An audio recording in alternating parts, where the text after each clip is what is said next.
Yo, what's going on, everybody? Welcome back to the show, the podcast. We've got a pretty big week of MLB The Show coming up, as long as it is not messed up. I think we got some exciting content on the way.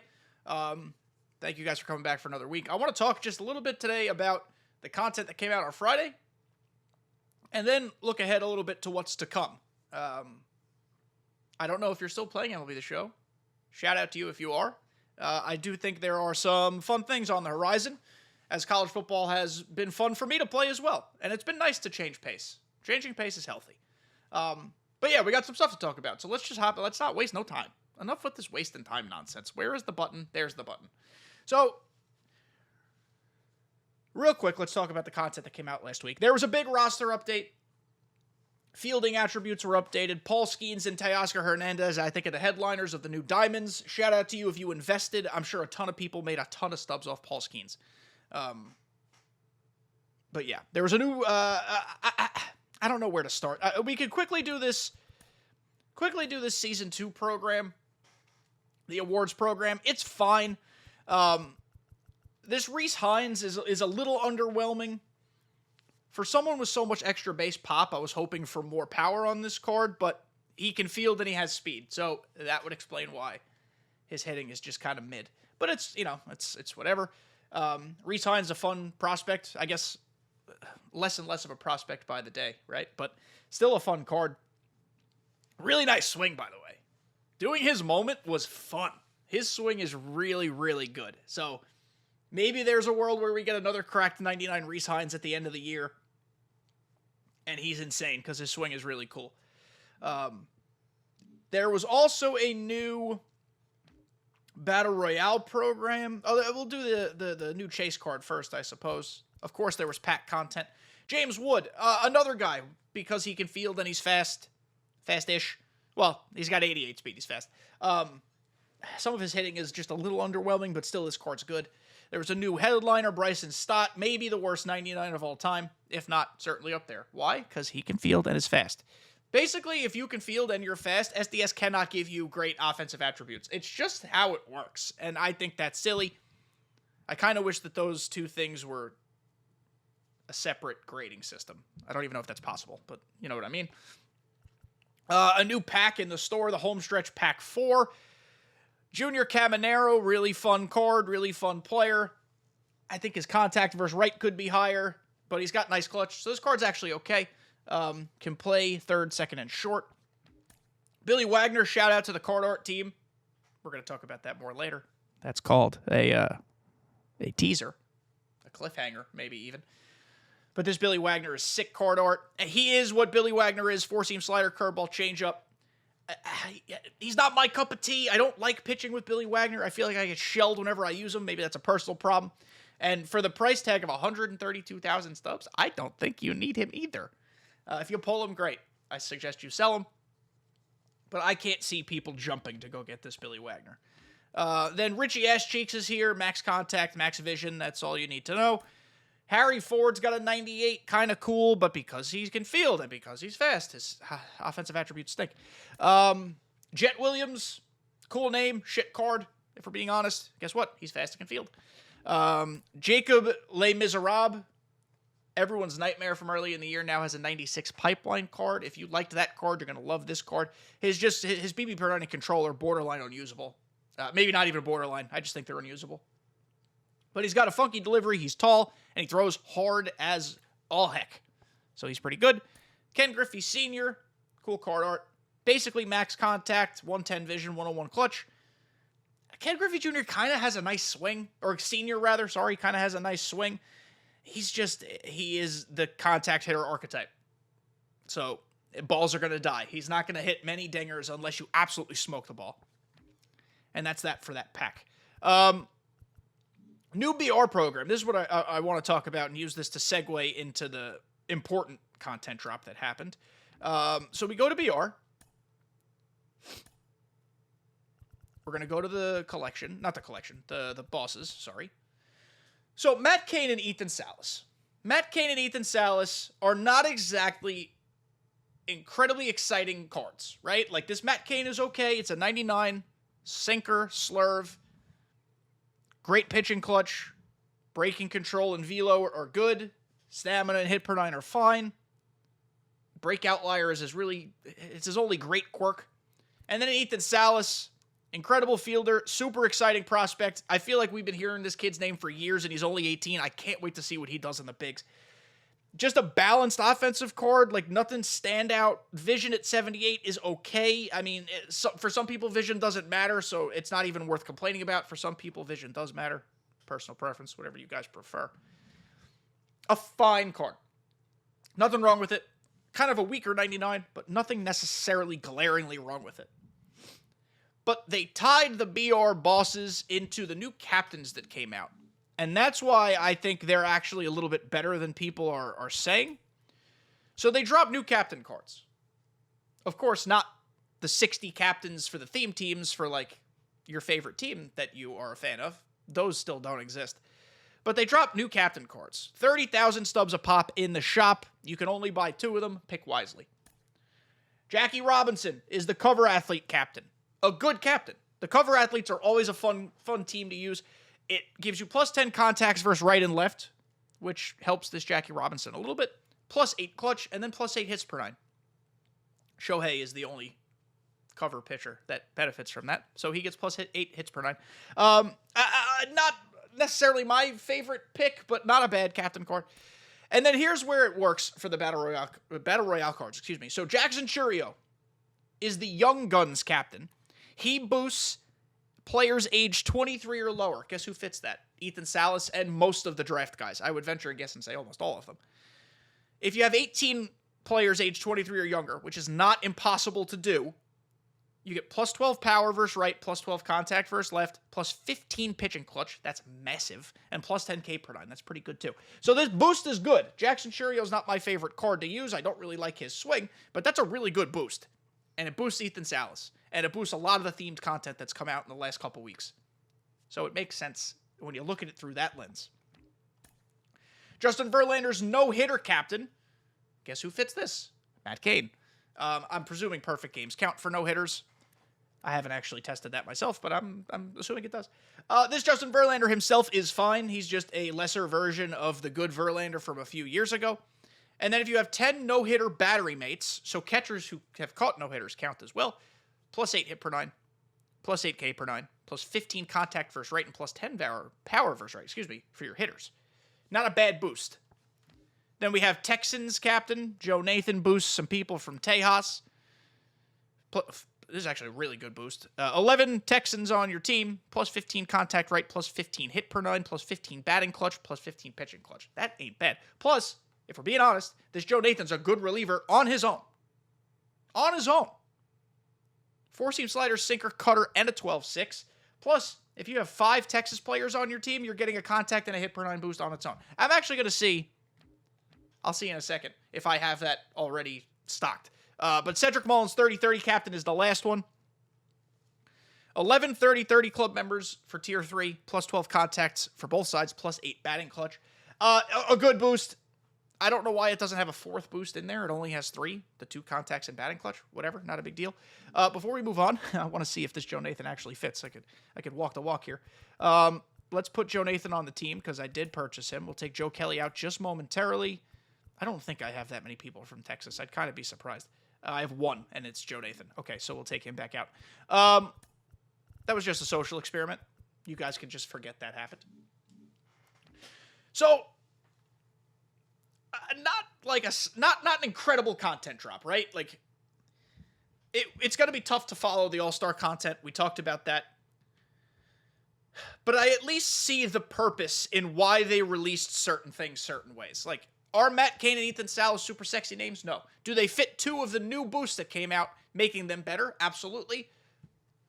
I see the vision. I still don't think you should be releasing cards that need captains to be the best they can be. I still think that's silly. I still think we should just release good cards for the sake of releasing good cards. But if this is the track they're going down, if this is the lane they're choosing, then they succeeded, I guess, down that lane, right? I mean, that's just the way we have to analyze it.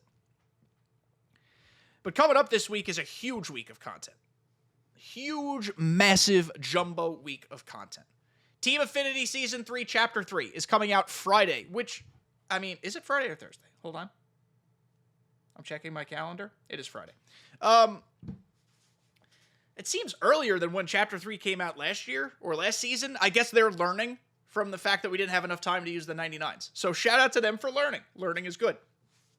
We're going to talk more about Team Affinity Chapter 3 because I have a lot of things to say about it. We're going to get a Lightning player on Friday. It's like that midway-ish point through the season award series where they give you the Lightning player. A new ranked season, I presume both of those rewards will also fit the new captains, but they could also just be separate. That's fine too. I'm hoping they fit into the new card series that we're going to talk about in a minute. There will be a new event, an all-seasons event. That just kind of sounds like ranked but 3 innings. Just use any card you want, and it's all-star difficulty. And then the last thing, there's something in the water, which it's going to be the Shark Conquest map probably. And I hope it has packs in it, because it's starting to have fewer and fewer packs by the year. The Shark map ain't fun if it's got no packs in it. I'm not playing it if it doesn't have packs in it. So now I ask to shift your attention, not from my gaming screen, but to my computer screen. If you're listening, it's fine too. You will get more out of this if you come watch on YouTube. Like, subscribe, by the way. So, coming on Friday, new Team Affinity is my new favorite card art series of all time. The action figure series. So, let's talk about this. I want to start first off by saying, for some folks, card art is meaningless. And that's your prerogative. That's fine. I disagree. I know the card art actually doesn't mean anything about the card. It doesn't make them better. It doesn't make them this, that, or the other.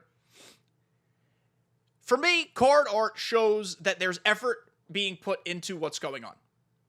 One of the chief complaints this year for MLB The Show has been that a lot of stuff is recycled. Cards, ideas, and a lot of stuff seems lazy. I guess that's 2 chief complaints, but I'm putting them together. A new card art series shows me, and not just like new card art for a type of card we already had. Like those custom like milestone cards every once in a while look really cool, but they didn't have to reinvent the wheel. They just zhuzhed up a really cool card series that already existed. This is a new card series that is innovative. Basically, what this card series is they took the standing still player model of the players from the game, and then they put them in a little action figure box with a plastic window in front, and like they even did so well as to put like the little slit at the top where the hanger would go through to hang them on the shelf. I love the SDS authentication sticker on the window. I love how the guys have bats separate, like not attached to them. Like I'm such a fan. The poses are cool. I thought this was innovative and the first of its kind thing. I've since learned that it's not. Shout out to Dino Krista, who plays NHL. So she let us know that EA actually had done this first. A designer at EA Sports NHL named Micah, I don't know his last name, I'm sorry, was behind doing this the first time. And it's pretty similar, right? It's basically the same. I actually like the way MLBs look better because the players seem bigger. If you're looking here at the NHL ones, they're centered, they're kind of boring, not as big. What MLB did was really make them nice and large. A thing to take away from this as well, this could just be coincidence, this could be a fact, but all 6 of these players are legends. I don't know if that means Team Affinity Season 2, Chapter 3 is all legends. I would guess it is, because we just had Active Series All-Stars. So it looks like we're going to get legends for every team. That's just a guess. But I think it's a pretty educated one when 6 of the 6 are legends. Shout out to 99 Bernie Williams. I cannot friggin' wait for 99 Bernie Williams. 99 Tim Raines going to be gross too. Matt Holliday might be... all these cards might be nasty. We're at the point where these cards might be grossy. Minnie Minoso is fine. Johnny Bench is fine. Raleigh Finger is going to be a staple in every bullpen. I'm a killer with his 95 or 96, whatever it is. But the reason I'm jazzed about this, like I said, is because it shows effort. And I know the graphic design team is only one wing of SDS, The graphic design team has little to zero say over gameplay and content direction. But man, they deliver when asked. Look how cool this looks. It shows that SDS, I don't know why they waited this long, but they're trying to do something new. Does it make the game better? Not necessarily. People who dislike this game are still going to dislike this game. But I am just appreciative of finally some effort being shown. That's really what it comes down to. I think they should have done this a lot earlier to show people that this effort was there, because at some point, or at this point, a lot of people are already turned off. That's their prerogative. That's fine. They can do whatever they want. Play whatever game makes them happy. But I'm such a sucker for this. I'm such a big fan of this. I mean, I'm an action figure boy. No duh. Look at all my toys that I have. Look at everything. There's more over there that y'all can't see. You know, these look like sports action figures, like you'll find in a memorabilia store, but they also look like toys, like you know, superhero toys. So I love this. I love every single aspect of it. The way that they also put the player's face on like a name tag line at the bottom. You can see, you know, this right here. They put the position. I love, you know, Raleigh Finger's got a baseball over here. Kind of like the guys have the bats separated. He's got the baseball up here. I am in love with this art design. Does it make the game better? No, but it makes me happy. I want to put together an action figure theme team. I hope this opens the door for super cool, innovative things that come from this. Like, what if there's a chase card that drops on Friday? It is this new action figure series, and because it's a chase card, what if the entire player model is like gold or silver or platinum, or like maybe he's diamond because diamond's a thing in MLB The Show. Like, imagine that. That's just fun and cool, man. Like, I don't need anything super flashy and shiny. I just like cool stuff. It just opens the door for some different looks and different things. The game always, if you play it a lot like I do and like others do, and if you play it year to year, it gets stale. And little things like this, little aesthetic things, just make it seem a little different. Just make it feel a little different, even if the gameplay at its foundation is identical. It just looks visually different. Aesthetically, it's different. It's pleasing. It's interesting. And I think we underestimate how important that can be in a video game that we play constantly. That's the point I want to make. So let's go back now to the game itself. I want to close here. This is a short episode, guys. Not like a million things to talk about today. We will, of course, have a lot more to talk about next week with the Team Affinity drop. I just want to give you guys a lineup update with where I'm at. I feel like that's important. Everyone's going to run their lineup differently. Now that I've finished the Hall of Fame content, I have all the godly cards that I would want. This is also my God Squad without a captain boost. If I'm playing on Legend difficulty, I am using the Corbin Carroll captain, because Lord knows I need the contact boost. But I don't really play a lot of Legend ranked. I played last week for a video, and I won, but it wasn't fun. But regardless, here's my team. I am a fool, and I'm using Aaron Judge in left field. We're hitting 444. Not bad. Not bad. 4 for 9. I'll take it. A lot of singles, though. I don't know why Aaron Judge cards don't lift the ball. Maybe it's a personal problem. Jarren Duran, this card is quickly becoming one of my favorite cards in the game this year. Just an insane swing, an incredible card. I'm so glad, even though he's a Red Sox, that he was the MVP of the All-Star game, because this card's crazy. Juan Soto is always Juan Soto. Yankee for life. Speaking into existence. We've got Chipper Jones at third. Derek Jeter at short. I'm not good with Derek this year. I'm hitting 286. It doesn't feel good. I'm working on it. I think he just takes time to adjust to. I had to give Jimmy Rollins a break. Kind of got bored of him. Travis Banana Hammock is at second. Also not doing great with him. Hitting 200. But it's undeniable how good this card is, so I'm really determined to figure it out.